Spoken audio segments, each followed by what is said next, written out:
والصلاة والسلام على من لا نبي بعده أما بعد فأعوذ بالله من الشيطان الرجيم بسم الله الرحمن الرحيم ووصينا الإنسان بوالديه إحسانا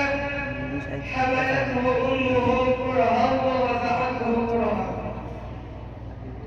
اور ہم نے انسان کو اپنے والدین کے ساتھ بھلائی کا حکم کیا اس کی ماں نے زمانہ حمل میں تکلیف و مشقت کے ساتھ حمل کا بوجھ اٹھایا اور ولادت کے وقت میں جان پوری کی تکلیف کے ساتھ جانا ہے محترم سامعین اور میرے دینی بھائیوں اور دوستوں قرآن مقدس میں اللہ رب العزت نے کئی جگہ اپنی عبادت اور اپنے حق کے ساتھ والدین کے حق کا بھی ذکر فرمایا ہے اور جہاں مالک ارض و سما اور خالق کائنات نے اپنی عبادت کی تاکید فرمائی ہے وہاں والدین کے ساتھ حسن سلوک اور رواداری کی بھی تاکید فرمائی ہے کہیں فرمایا وَوَصَّيْنَا الْإِنسَانَ بِوَالِدَيْهِ إِحْسَانًا ہم نے انسان کو اپنے والدین کے ساتھ حسن سلوک کی تاکید کی ہے اور کہیں فرمایا وَوَصَّيْنَا الْإِنسَانَ بِوَالِدَيْهِ حُسْنًا ہم نے انسان کو اپنے ماں باپ کے ساتھ ہمدردی کی تاکید کی ہے اور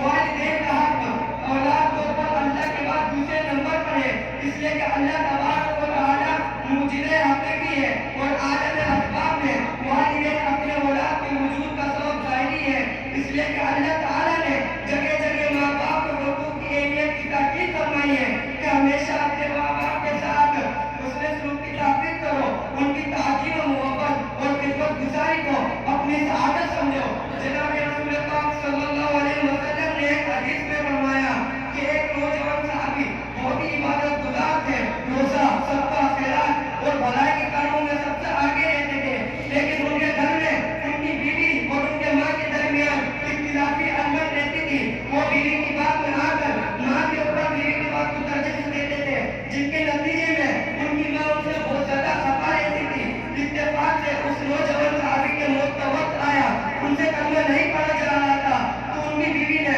حضور اکرم صلی اللہ علیہ وسلم کے پاس یہ کہنا بھیجا کہ میرا شوہر نشہ کی حالت میں ہے چاہتی ہوں کہ آپ کو بتا دوں تو حضور اکرم صلی اللہ علیہ وسلم نفس نبی تشریف لائے اور ان سے کہا کہ کلمہ پڑھو تو انہوں نے کہا کہ مجھے اس کی اتنی طاقت نہیں کہ میں کلمہ پڑھوں تو حضور اکرم صلی اللہ علیہ وسلم نے معلوم کیا کہ ان کی والدہ زندہ ہے تو لوگوں نے کہا جی ہاں تو حضور اکرم صلی اللہ علیہ وسلم نے والدہ کو بلایا اور ان سے کہا کہ اپنے بیٹے کو معاف کر دو تو انہوں نے کہا کہ انہوں نے میرا بھولی دل دکھایا ہے میں انہیں معاف نہیں کروں گی تو حضور اکرم صلی اللہ علیہ وسلم نے اس کا لکڑیاں جمع کرنے کا حکم دیا اور اس میں آگ لگوا دی گئی پھر ماں سے پوچھا کہ کہیں ہم تمہارے بیٹے کو آگ میں جلا دیں تو تم اپنے بیٹے کو بچانے کی سفارش کرو گی تو میں نے کہا ہاں تو حضور اکرم صلی اللہ علیہ وسلم نے فرمایا کہ جہنم کے آگ میں کئی زیادہ کرتے ہیں جب تمہیں اس آگ میں جلنا گوارا نہیں تو اسے کئی زیادہ سب قریب آگ میں جلنا کیسا گوارا لہٰذا یا تو تم اپنے بیٹے کو معاف کر دو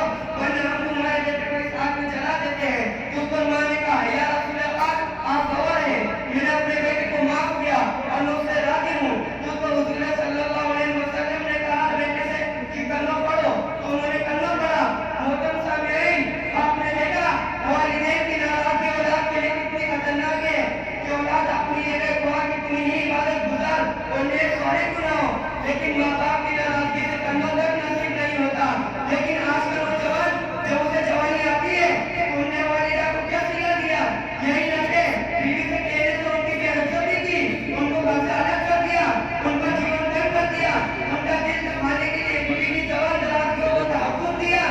دکان و دفتر سے آ کر خود ان کے اوپر ذمہ داری کے پہاڑ توڑ دیے ارے والدین کو اپنے کرنے کا بہت سمجھنے والوں اور خوبصورت پوتے کے لیے ان کو ایک سمجھنے والوں ذرا غور کرو اس حدیث پر کہ جس نے والدین کی نافرمانی کی دنیا ہی میں اللہ نے کیسی سزا دی اس لیے عزم کرو کہ والدین کی خدمت حلال میں کرنی ہے اللہ آپ کو اور مجھے والدین کی اطاعت کی توفیق عطا فرمائے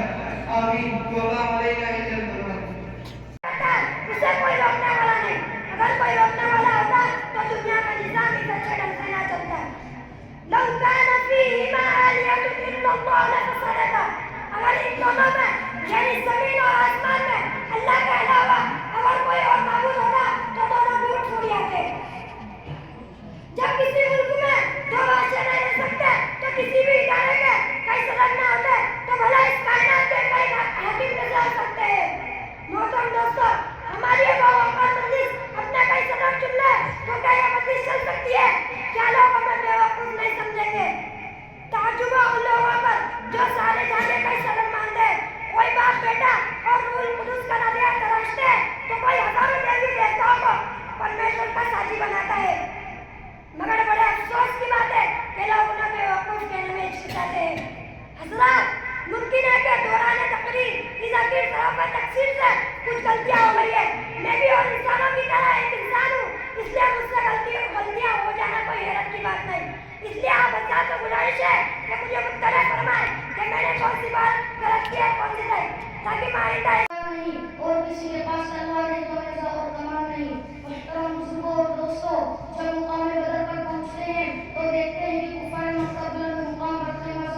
معاذ اور معوذ کا ذریعہ مانا جاتا ہے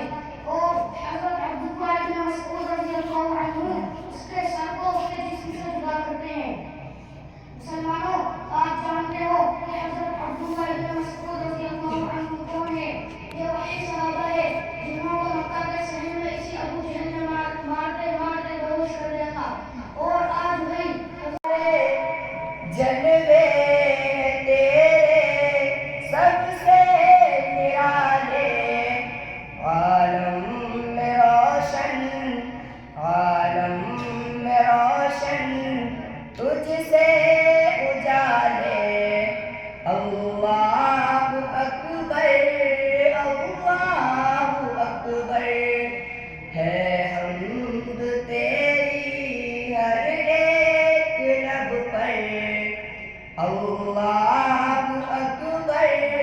اللہ اکبر، جس کو دیا ہے تو نے دیا ہے، جسے لیا ہے تو نے لیا ہے، جس کو دیا ہے تو نے دیا ہے، جسے لیا ہے تو نے لیا ہے، قبضے میں تیرے، قبضے میں تیرے اخذ و عطا ہے، اللہ اکبر، اللہ اکبر۔ کر کے حضور پاک صلی اللہ علیہ وسلم کے خلاف ایک نیا محاذ کھڑا کر دیتے، لیکن اس چیلنج پر سب کو صاف سن گیا۔ بڑے بڑے ماہرین فن، فصیح و بلیغ، زباندانی میں اپنا جواب دینے والے سب حیرت میں پڑ گئے، سب کی زبانیں گم ہو گئیں۔ پھر حق تعالی شانہ اور نیچے اترے، پھر ارشاد فرمایا اگر تم پورا قرآن پیش نہیں کر سکتے تو اس جیسی دستور ہی بنا کر پیش کر دو، اگر تنہا نہیں لا سکتے تو اپنی عالمی کانفرنس بنا لو، اکیڈمی بنا لو اور تمام حمایتیوں کو بلا کر اس کا جواب پیش کر دو۔ پھر ارشاد فرمایا ام یقولون افتراه قل فاتوا بعشر سور مثله مفتريات وادعوا من استطعتم من دون الله ان كنتم صادقين۔ کیا تم یہ کہتے ہو کہ اے محمد صلی اللہ علیہ وسلم نے گھڑ لیا ہے تو کہہ دیجئے اے محمد صلی اللہ علیہ وسلم کہ تم اس جیسی دستوردہی بنا کر پیش کر دو اور اللہ کو چھوڑ کر جس کو چاہو بلا لو اگر تم اپنے قول میں سچے ہو۔ لیکن دوستو، اس چیلنج پر بھی اہل عرب کے معاشرے سے کوئی صدا بلند نہیں ہوئی۔ شوہر کی امانت میں خیانت کرنا، دفاتر میں محرموں کے ساتھ کام کرنا، بے پردہ بازوں میں جانا، نوجوان لڑکوں اور لڑکیوں کو کالج میں مخلوط تعلیم حاصل کرنا، رشوت لینا یا دینا، سود لینا یا دینا، غیبت کرنا یا سننا، تصاویر رکھنا اور دیوار پر لگانا، شوق یا کرتا پہننا، تقاریر و شاعروں کے نمائش کے لیے خرچ کرنا، اور بہت سے خرابیاں ہیں جو ہمارے معاشرے اور سماج میں جاری و ساری ہے۔ محترم حضرات، یہ بھیانک بیماریاں ہیں جن کا تذکرہ اجمالی طور پر میں نے آپ کے سامنے رکھا، طول میں نہ جاتے ہوئے بہت شدید فتنوں کی وضاحت کرنا چاہتا ہوں۔ مناسب معلوم ہوتا ہے کہ اولاً اس فتنے کا تذکرہ کیا جائے جس نے شرم و حیا کا جناح سے نکال کر مکاری وحیہ کو عام کر دیا ہے، جس روز سے یاد کرتے ہیں۔ حضرات، ایک دور وہ تھا گانا بجانا ناچنا اور منہ کھول کر کیڑے کے سامنے بیٹھنا معیوب شمار ہوتا تھا۔ اونچے اور بڑے درجے کے لوگ تو درکنار، کم درجے کے لوگ بھی اس کو بے حیائی اور برا فعل یقین کرتے تھے۔ کیا کسی کے شرم و بیعت اس بات کی اجازت ہے؟ لے کر کھڑا ہو گیا کہ آج محمد کو قتل کرنے کا اچھا موقع ہے۔ آپ صلی اللہ علیہ وسلم بیدار ہوئے اور کھڑے ہو گئے۔ اس دشمن نے کہا بتا محمد تجھ کو مجھ سے کون بچائے گا؟ آپ صلی اللہ علیہ وسلم نے اطمینان سے جواب دیا اللہ۔ آپ صلی اللہ علیہ وسلم کا جواب سن کر وہ تھر تھر کانپنے لگا۔ آپ صلی اللہ علیہ وسلم نے تلوار لی اور کہا کہ بتا تجھے کون بچائے گا؟ وہ کہنے لگا کہ آپ صلی اللہ علیہ وسلم کے مکرم پر ہوں۔ آپ صلی اللہ علیہ وسلم نے معاف فرما دیا۔ دیکھو حضور صلی اللہ علیہ وسلم کو قتل کرنے جا رہا تھا مگر آپ صلی اللہ علیہ وسلم نے معاف فرما دیا۔ یہ تھے آپ صلی اللہ علیہ وسلم وسلم کے اخلاق۔ محترم دوستو، ایسے کئی واقعات ہیں جو کتب حدیث میں بھرے پڑے ہیں۔ آپ صلی اللہ علیہ وسلم کو کتنا ستایا، کتنی اذیتیں دی، پھر بھی فتح مکہ کے وقت آپ صلی اللہ علیہ وسلم نے سب کو معاف فرما دیا۔ محترم دوستو، حضور صلی اللہ علیہ وسلم کی سنت اور اخلاق کا مطالعہ کرو تو آپ کو اندازہ لگے گا کہ آپ صلی اللہ علیہ وسلم نے امت کے لیے کیسے اخلاق پیش کیے۔ چنانچہ مورخین نے سیرت کی کتاب میں یہ واقعہ درج کیا ہے۔ قرآن سے پوچھا، قرآن آقا کا چہرہ بتا، قرآن نے کہا وَالضُّحَىٰ، میرے قرآن سے پوچھا، قرآن آقا کی زلف بتا، قرآن نے کہا وَاللَّيْلِ إِذَا سَجَىٰ، میرے قرآن سے پوچھا، قرآن آقا کے دانت بتا، قرآن نے کہا یاسین، میرے قرآن سے پوچھا، قرآن آقا کی نظریں بتا، قرآن نے کہا مَا زَاغَ الْبَصَرُ وَمَا طَغَىٰ، میرے قرآن سے پوچھا، قرآن آقا کی آنکھیں بتا، قرآن نے کہا لَمْ نَجْعَل لَهُ عَيْنَيْنِ، میرے قرآن سے پوچھا، قرآن آقا کے لب بتا، قرآن نے کہا وَلِسَانًا وَشَفَتَيْنِ، میرے قرآن سے پوچھا، قرآن نے آقا کا سینہ بتا، قرآن نے کہا لَمْ نَشْرَحْ لَكَ صَدْرَكَ، میرے قرآن سے پوچھا، قرآن آقا کا ذکر بتا، قرآن نے کہا وَرَفَعْنَا لَكَ ذِكْرَكَ، میرے قرآن سے پوچھا، قرآن آقا کا شعر بتا، قرآن نے کہا لَوْ كُنْتَ بِهَٰذَا الْبَلَدِ،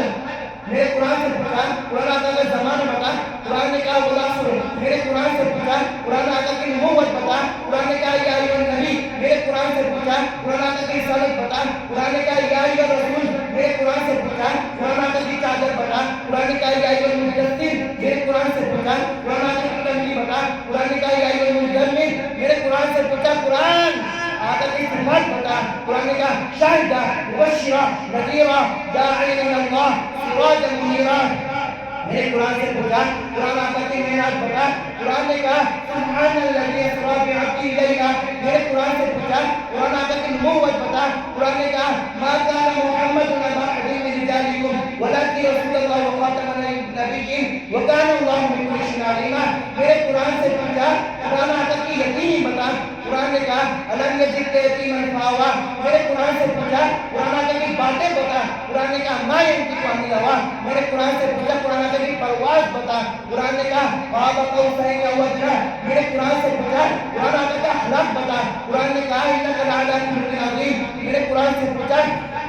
قرآن آقا کا یار بتا، قرآن نے کہا اولئک علی ھدی من ربہم واولئک هم المفلحون، نہیں قرآن اس کو الگ کر کے بتا، الگ الگ کر کے بتا، قرآن نے کہا، قرآن سے پوچھا، قرآن آقا کا ابو بکر بتا، قرآن نے کہا والذی جاء بالصدق وصدق بہ، میرے قرآن سے پوچھا، قرآن آقا کا عمر بتا، قرآن نے کہا اشداء علی الکفار، میرے قرآن سے پوچھا، قرآن آقا کا عثمان بتا، قرآن نے کہا رحماء بینہم، میرے قرآن سے پوچھا، قرآن آقا کا علی بتا، قرآن نے کہا تراہم رکعا سجدا، میرے قرآن سے پوچھا، قرآن آقا کا بلال بتا، قرآن نے کہا اولئک المؤمنون حقا، میرے قرآن سے پوچھا، قرآن آقا کی عائشہ بتا، قرآن نے کہا سبحانک ھذا بہتان عظیم، میرے قرآن سے پوچھا، قرآن آقا کے صحابہ بتا، قرآن نے کہا الگ الگ کر کے بتاؤں گا، قرآن نے کہا اولئک هم المفلحون اولئک هم الراشدون اولئک هم الفائزون اولئک هم الصادقون، میرے قرآن سے پوچھا، قرآن آقا کی تلاوت بتا، قرآن نے کہا ورتل القرآن ترتیلا، میرے قرآن سے پوچھا، قرآن آقا کا نام بتا، قرآن نے کہا هو الذی ارسل رسولہ بالھدی ودین الحق لیظہرہ الدین کلہ وکفیٰ باللہ شہیدا، کوئی چیز تمہارا کچھ نہیں بگاڑ سکتی، شیر تم سے ڈر سکتے ہیں، چیتے تم سے کم پا سکتے ہیں، دنیا کی بڑی سے بڑی چیز تمہاری غلام بن سکتی ہے، لیکن شرط یہ ہے کہ تمہاری ہر چیز اللہ کی ہو جائے۔ کسی عالم نے کیا خوب کہا ہے من کان للہ کان اللہ لہ، جو اللہ کا ہو گیا اللہ اس کا ہو گیا۔ سامعین کرام، یہ حقیقت روز روشن کی طرف آیا ہے کہ آج ہمیں اپنے ایمان کا بھی باقی حال نہیں رہا، صرف نام کے مسلمان باقی رہ گئے ہیں، مسلمانوں کی صفات تک باقی نہیں رہی، وہ جوش و ہمت، وہ جذبہ اطاعت اور اخلاص الہیت نہیں ہے، کفر ہمارے اوپر ہنس رہا ہے، باطل ہم پر خندہ حسن ہے، لیکن ہم نے کہ خدا کو فراموش کیے بیٹھے ہیں۔ اقبال رحمۃ اللہ علیہ نے قوم کو احساس دلایا ہے، کہا ہے خندہ حسن کفر ہے احساس تجھے ہے کہ نہیں، خندہ حسن کفر ہے احساس تجھے ہے کہ نہیں، اپنی توحید کا کچھ پاس تجھے ہے کہ نہیں۔ دوستو، ایک وہ بھی مسلمان تھے، جب مدائش مدح کرنے کے لیے گئے تو راستے میں ایک سمندر پڑ گیا، مشورہ کیا کہ اب کیا کرنا چاہیے، مسلمانوں کی ایمانی قوت اور دین کہ ایمان کی طاقت کے سامنے یہ سمندر کیا چیز ہے، ہم اسی میں گھوڑے ڈال دیتے ہیں۔ چنانچہ مجاہدین اسلام نے صحابہ کرام رضی اللہ عنہم کی مقدس جماعت نے سمندر میں گھوڑے ڈال دیے اور اس طرح باتیں کرتے گزر گئے جیسے خشکی پر سے گزر رہے ہیں اور پورا سمندر عبور کر گئے۔ کافروں نے جب یہ حالت دیکھی تو سب یہ کہتے ہوئے بھاگ گئے، دیوان آمدن، دیوان آمدن، کہ دیو آ گئے، دیو آ گئے۔ اسی طرح مجاہدین اسلام کو فتح حاصل ہو گئی۔ اقبال رحمۃ اللہ علیہ نے خوب ترجمانی کی ہے، دشت تو دشت دریا بھی نہ چھوڑے ہم نے، دشت تو دشت دریا بھی نہ چھوڑے ہم نے، بحر ظلمات میں دوڑا دیے گھوڑے ہم نے۔ حضرات، یہ ایک ہی ایسا واقعہ نہیں ہے بلکہ تاریخ کے صفحات پر ایسے سینکڑوں ہزاروں واقعات آپ کو مل جائیں گے۔ ثم لتنبؤن بما عملتم لا تأتيكم الا بغتة۔ ہم کہتے ہیں نہیں، ایک دن حساب کا آنے والا ہے۔ ایک موت انسان کی ہے کہ میں مر گیا، آپ مر گئے، مرد مر گیا، عورت مر گئی۔ ایک دن سارا شہر مرے گا، زمین کا چپا چپا مرے گا، اور جس دن یہ فیکٹریاں مر جائیں گی، اور جس دن سڑکیں اور باغات مر جائیں گے۔ ایک صبح ایسی ہی طلوع ہو رہی ہے، سورج کی نگاہ کشائی کے ساتھ ہی تماشا شروع ہو جائے گا۔ شام ڈھلے گی جیسی ڈھلتی ہے، پرندے آشیانوں کو لوٹیں گے جیسے لوٹتے ہیں، کاروباری تھکے ہارے شام کو آئیں گے، بیویوں کو سنائیں گے اتنا کما لیا، اتنا بنا لیا، اتنا امریکہ میں جمع ہو گیا، اتنا یورپ میں جمع ہو گیا، فرانس سے آرڈر آ چکا ہے اور میں وہاں مال بھیج چکا ہوں اور وہاں اتنے پیسے دینا باقی ہے۔ ایسے ہی ایک شام ہولے ہولے آئے گی اور دن اسی طرح دھیرے دھیرے رخصت ہوگا، اور جس طرح رات میں کہانیاں ادھوری ختم ہوتی ہے اور آئندہ کے لیے مکمل ہونے کا انتظار کرتی ہے، ایسے ہی ایک شام پوری کائنات پر آئے گی اور پھر اسی طرح سورج نقاب کشائی کرے گا، پرندے باہر آ جائیں گے، ہوائیں چلنا شروع ہو جائیں گی۔ سورج کو پتہ نہیں آج اس کی آخری چمک ہے، چاند کو پتہ نہیں آج اس کا آخری غروب ہے، رات کو پتہ نہیں آج اس کا آخری اندھیرا ہے، کائنات کو پتہ نہیں آج اس کا آخری دن ہے۔ صبح صبح ہنگامے کھڑے ہو گئے، بچوں کو تیار کروایا جا رہا ہے، کوئی وردی پہن رہا ہے، کسی کو وردی پہنائی جا رہی ہے، کسی کا ناشتہ تیار ہو رہا ہے اور کسی کے منہ میں نوالا ڈالا جا چکا ہے۔ ایک نظام پوری طرح قائم ہے۔ یہ سارا نقشہ آپ اپنے ذہن میں رکھیے۔ میں نے ایک چیز آپ کو تھوڑی تھوڑی بتلائی تاکہ آپ کو یوں لگے کہ وہ دن بھی ایسا ہی ہوگا،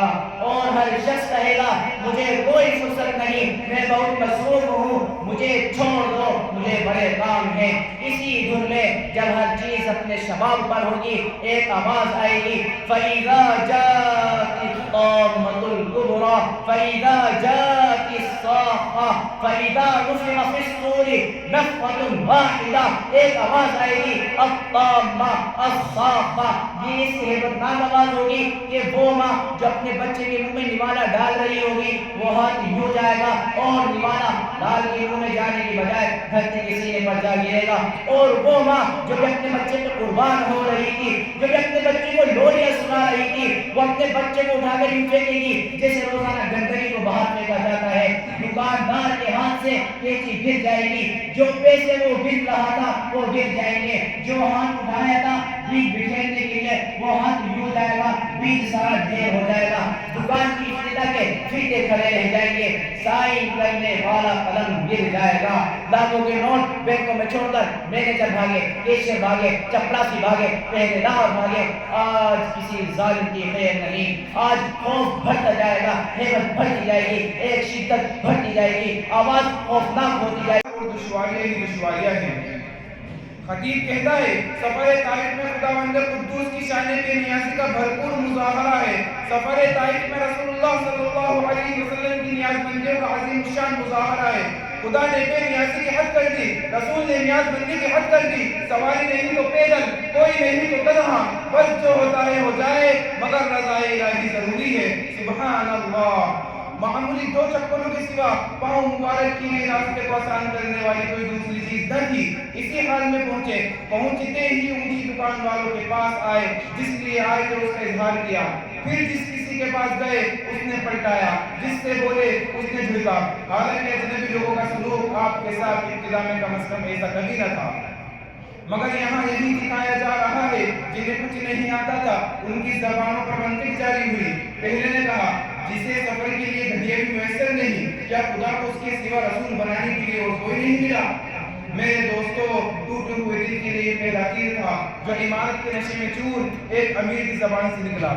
دوسرے نے کہا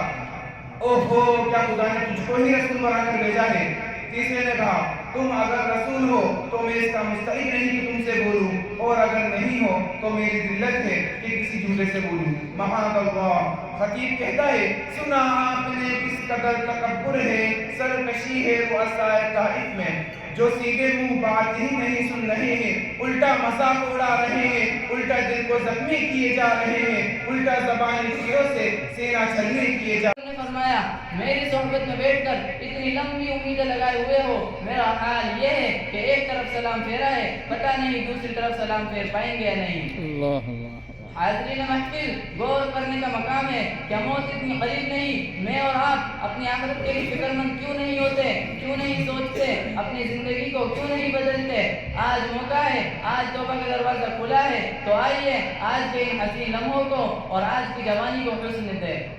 جل ہے تو کبھی بہار ہے, کبھی ربیع ہے تو کبھی خزاں ہے, کبھی برستے ہوئے بادل ہے تو کبھی ٹوٹتی ہوئی بجلیاں ہے, کبھی ڈوبتا ہوا سورج ہے, گھٹا بڑھتا چاند ہے, سردی اور گرمی ہے. کالے سیاہ پہاڑوں کے سلسلے ہیں, ان کے اندر سفید سنگے مانا چھپے ہوئے ہیں. کالے سیاہ پہاڑ ہے مگر اندر چمکتے ہوئے نیلے ہیں. خوبصورت درختوں سے چھپے ہوئے پہاڑ ہے, گرتی ہوئی آبشاریں ہیں, بہتے ہوئے چشمے ہیں, جھرنوں سے گرتا ہوا پانی ہے, دریاؤں کی ایک روانی ہے, سمندر کے موضوع میں ایک طغیانی ہے. ایک ٹکرا سڑک میں جا کر موتی بنا, سانپ کے منہ میں جا کر زہر بنا, ہرن کے منہ میں جا کر مشک بنا, بکری کے منہ میں جا کر دودھ بنا, آم کی جڑ میں جا کر آم بنا, انسان کے منہ میں جا کر اس کی زندگی کا سامان بنا. تو تمہیں کچھ نہیں پتا چل رہا کہ اس کے پیچھے بھی کوئی ذات ہے جو ان سب کو چلا رہی ہے.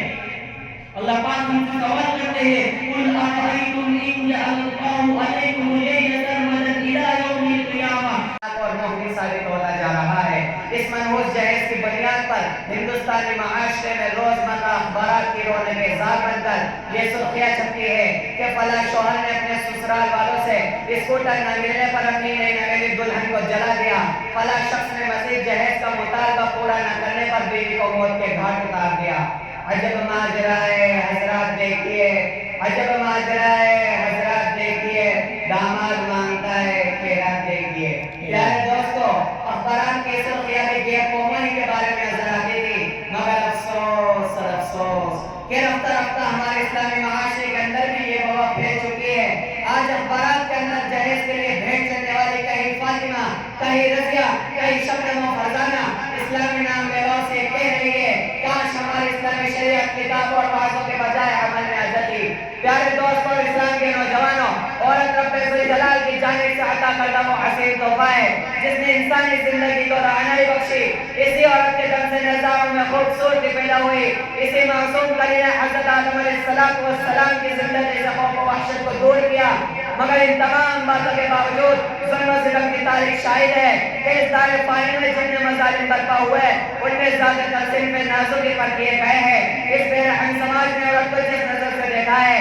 وہ نہایت قابل مذمت ہے. تاریخ عالم ان دردناک واقعات سے بھری پڑی ہے. کبھی حضرت مریم کو دنیا والوں نے متہم کر کے جنگلوں کی کھاک چھاننے پر مجبور کیا, تو کبھی نمرود نے اپنی بیٹی کو ایمان لانے کی پاداش ناک میں ڈالا, تو کبھی عرب کے جاہل معاشرے نے لڑکیوں کی پیدائش کو اس قدر منحوس تصور کیا کہ ان کو پیدا ہوتے ہی زندہ درگور کر دیا جاتا تھا.